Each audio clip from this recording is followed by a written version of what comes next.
Tempat ketiga dimenangi oleh SMK Banting dan Sam Wanusa Ada.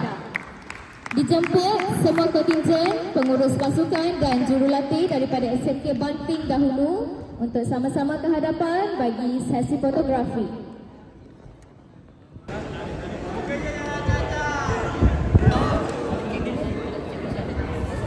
Seterusnya, Naib Johan dimenangi oleh SMK Sijangkang Jaya.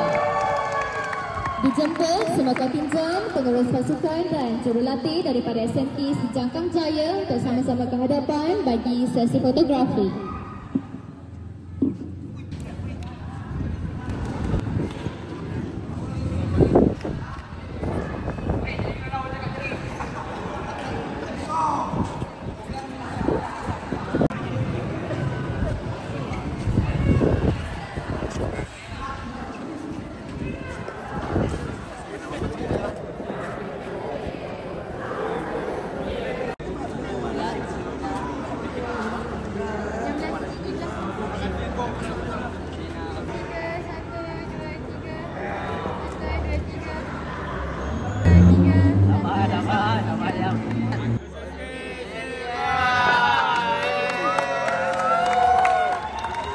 Dan Johan bagi kejohanan bola baling MSSD Kuala Langat kategori lelaki 18 tahun 2025 dimenangi oleh SMK Bandar Banting.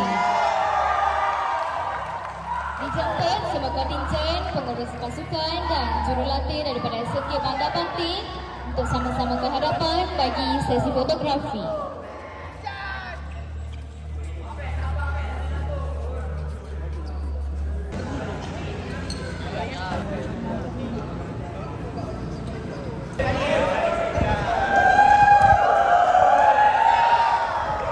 Kita mulakan dengan penjaring terbanyak kejohanan bagi kategori lelaki 18. Penjaring terbanyak kejohanan dimenangi oleh Muhammad Ashmawi bin Tajudin daripada SMK Sijangkang Jaya yang telah menjaringkan sebanyak 10 jaringan sepanjang kejohanan.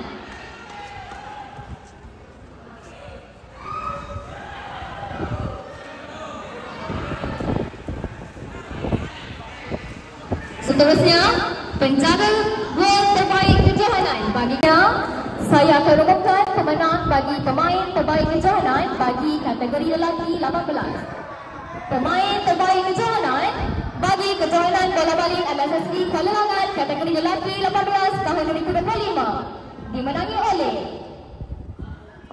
Muhammad Nur Ilham bin Mahmud juga daripada SMK Bandar Banting.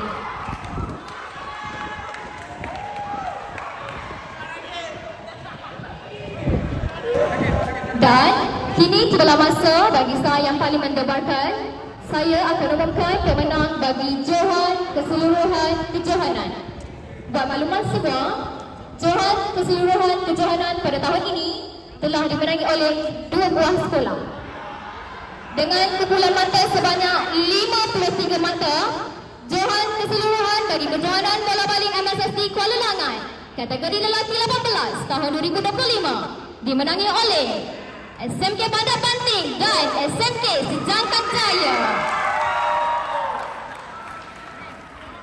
Dijemput kapten pasukan, kedua-dua pasukan untuk kehadapan. Balik abang.